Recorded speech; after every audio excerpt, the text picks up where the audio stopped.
So what does a mass shooter have in common with an Islamic terrorist? Well, they're able to create an impact that reaches beyond their own marginal insignificance. Even a small, evil pebble can make large ripples expanding across the water.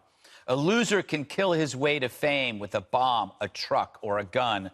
A mass shooter in a small town can hijack an entire country's attention in one afternoon.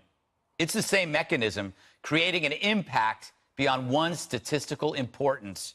Morbid acts bring attention. Suffering expands from the immediate victims outward through cities, then country. The media enlarges the impact. We can't help it. It's our job. But it only makes it more likely to happen again. Those new ripples persuade another fiend dying for infamy.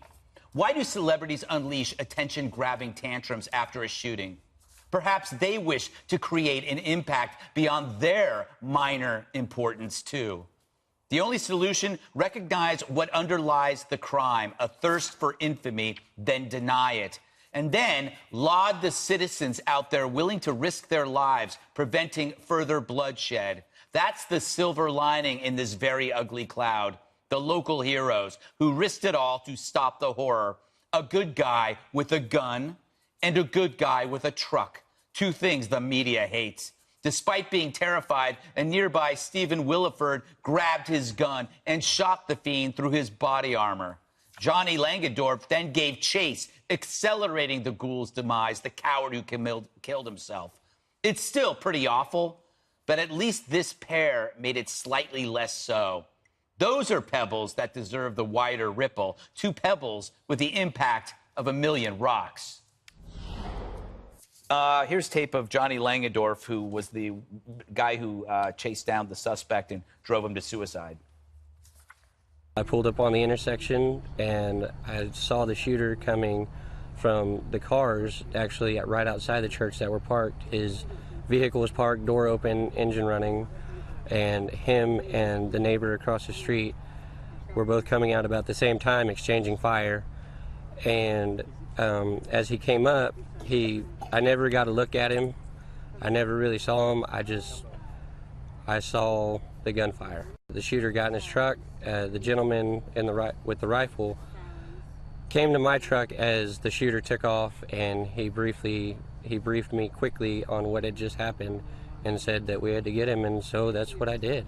You know, it's amazing. The good guy with the gun was terrified, but he still did this. These deplorables, you know, and there, you know, it's a fact that the duration of a gun attack totally depends on the arrival of a second gun, and this shows that, I guess. Well, and the sharpshooter, as they're calling this guy, the Weindorf, Plumber. Lagendorf, excuse me. No, that was Johnny. I've got the wrong person there. But basically, because he was a trained, lawful gun owner who was able to act quickly, was able, hopefully able to stop more carnage. Of course, we don't know exactly. If you look at Johnny there, able to so calmly explain the situation and what they did.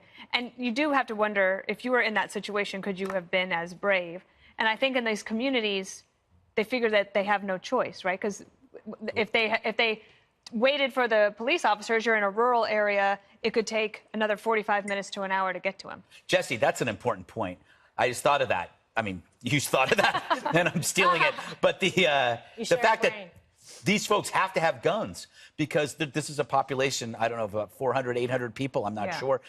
I don't know if they have their own police force. Maybe they have one guy. I don't know. Well, Hollywood doesn't understand that because they've never been to that part of Texas. And they don't know the difference between a semi-auto and an automatic weapon. So enough with the lectures. There's such hypocrites when it comes to mass shootings and terror attacks.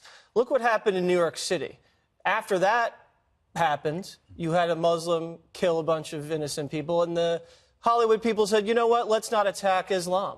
But then when some crazy guy shoots a bunch of Christians in a church, the Hollywood people then attack Christians for praying. Yeah. And they're so quick to politicize a mass shooting, but all of a sudden there's a terror attack in this country, and oh, you know, we can't politicize this at all. Chelsea Handler, I mean, my goodness, she didn't say a word on Twitter when the New York City terror attack happens, and then she's tweeting up a storm when this happens. And you also have the fact that she says that all Republicans are to blame when there is a mass shooting. Well, when a Muslim kills a bunch of Christians in this country, she doesn't say all Muslims are to blame. And Hollywood makes so much money glamorizing gun violence, but they don't want regular Americans to protect themselves against gun violence. And the other difference is you have radical ideology in terrorist situations that unite these people. There's usually an immigration or a foreign element involved as well. But when you have a mass shooter, there's almost never a foreign situation. It's always someone snaps like this. So it's very easy or easier to wage a war against terrorism because there's trace evidence. There's a foreign situation. You know they want to kill all of us just because we're Americans. But you can't fight a war against crazy. Because crazy, anybody can just flip on a dime like that and do unspeakable things to anybody at any time. And I think regular Americans understand the difference. Hollywood doesn't. I would say that Chelsea Handler was drunk when she did those tweets, but that's an insult to alcohol. I would never do that. Kimberly, can I play? This is Donald Trump labeling this incident as a mental health problem. I think that mental health is your problem here. This was a very, based on preliminary reports, very deranged individual, a lot of problems over a long period of time. We have a lot of mental health problems in our country, as do other countries.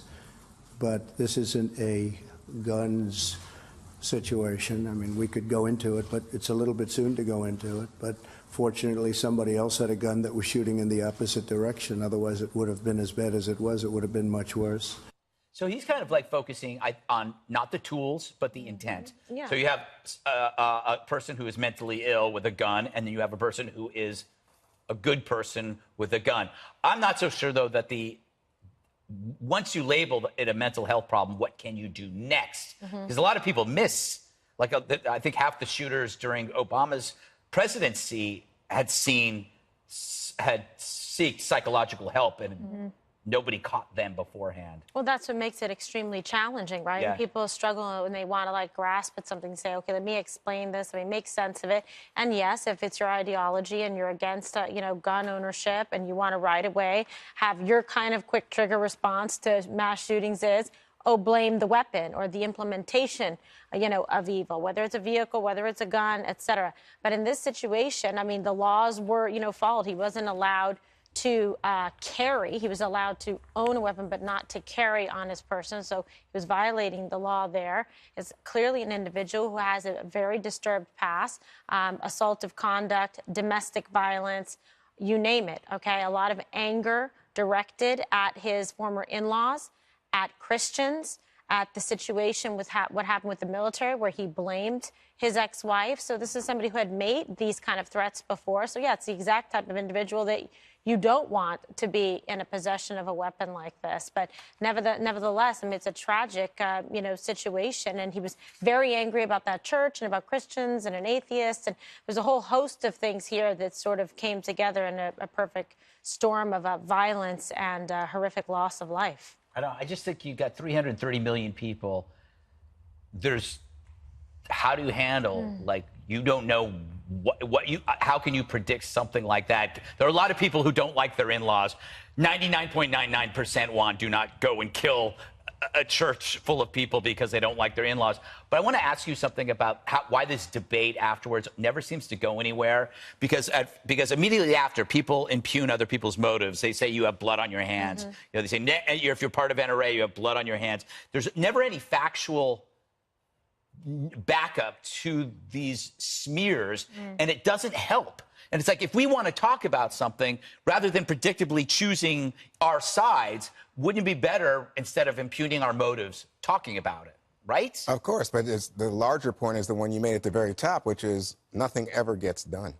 And I think there's a reason that nothing ever gets done. If you look at the political structure is such that the NRA puts a huge amount of money into candidates, and they have made it so that... Is that true? Yes. And you keep disproving hang on, All right. let me finish. And it made it so that I think for Republicans, it's very difficult to say, I'm going to challenge the NRA. I'm going to take even moderate steps, because all of you have been talking What about. step? Hang on. Well, no, these are legitimate questions. No, Juan. but it's fine. But I don't interrupt you, right? Yeah, Okay. but these are questions. Okay, so fine. Let me I love answer hearing them. your voice. Thank you, my brother. But I'm just saying, all of you have been talking about mental illness, right? Okay, so if a Republican was to say, let's take some steps in terms of limiting access, especially to assault weapons, from people who have demonstrated mental health problems, guess what? The NRA would go after them. They would start scorecarding and say this person is not going to be elected. Donald Trump got a tremendous amount of money from the NRA. What is he saying over there? Oh, well, maybe it's a mental illness. You know, it's kind of early to talk about this, which is, at this point, so tired on the I don't know if there's. side. I'm just But trying to figure out I what just law. can't- But go I ahead. can't believe, though, people say, oh, this is about Hollywood. Hollywood? Forget Hollywood. This is about 26 people dead while they're in church. Awful. It's unbelievable. And unbelievable is 5 weeks after some nutcase starts firing at people at a concert. And this comes, you know, I mean, it just goes on in America. They had a shooting in Colorado. Guy shoots 3 people dead. We had another shooting yesterday, even before this one, 2 people dead. It just goes on. Every day, the carnage. You guys talk about Chicago. And yet, why does nothing get done, in my opinion? Because of the power of the NRA and the power of people who say, you know what? I think this is now a cultural, highly politicized issue. If you're a good conservative, you're all about gun rights at any cost. And that is terrible. But there's an underlying, again, you're impugning the fact that, okay, an NRA member doesn't want to get anything done. The overwhelming number of NRA people are people that know how to use guns. They're law-abiding. By the way, I didn't law-abiding. say that. I didn't say NRA members. NRA members do want something. It's the NRA that doesn't want anything. So the NRA wants more mass killings. No, but you take, for example, something like a bump stock. Remember that conversation agree. after Vegas? Yeah. Do you think anything got done? Do you think Republicans ever I think they're addressed this in working the on it. Congress? Yeah, I thought- No. I Nothing. thought they were. Zero. Yes, ATF is reviewing it now. Oh, gosh. I'm saying that the politicians, Kimberly, Okay. did zero. I get it, but I think it's an oversimplification to say Okay. and try to pigeonhole this and say this is NRA. Not the NRA members, but the NRA. I mean, the NRA members are represented by the NRA, and I don't think because they the don't like NRA this any more than anyone else, but they don't want you to take their guns so they can't be Nobody there to wants that defend their at this family point. or their loved ones. And thank God the guy, a law-abiding patriot, came in and stepped up to the if plate he come in and in was time, courageous. you know, this is the argument that says, oh, a good guy with a gun will stop a bad guy with a gun. Well, the good guys with the guns weren't there in time to stop 26 people from losing their lives. Well, they- and But- what I'm saying there to was you 50 is, in the church, at the and moment, he did help. At the moment, what we have, he was running away. At the moment, what we have is a situation where the NRA reacts to people who are on their right, who want even less in terms of gun control. So they always are pushing and pushing and pushing. Nothing, absolutely nothing in terms of gun Just control. lastly, I can't let you get away with this, Juan. To say that the shooter was already running away know. when this heroic guy Right. stepped in with a legally By his own purchased account. weapon By and his own chased him account. around Oh, and no, that's saved after. future carnage from happening. Future. To denigrate his heroism is Oh, inappropriate. please. Okay. Denigrate no one's heroism. What I'm saying to you is he was leaving. So let's Oh, not. he was As already usual, leaving? This Okay, is so this we is didn't do a farce anything. to say, oh, As usual, that- this is that where was it gonna ends stop. up. Let's celebrate No this guy. agreement.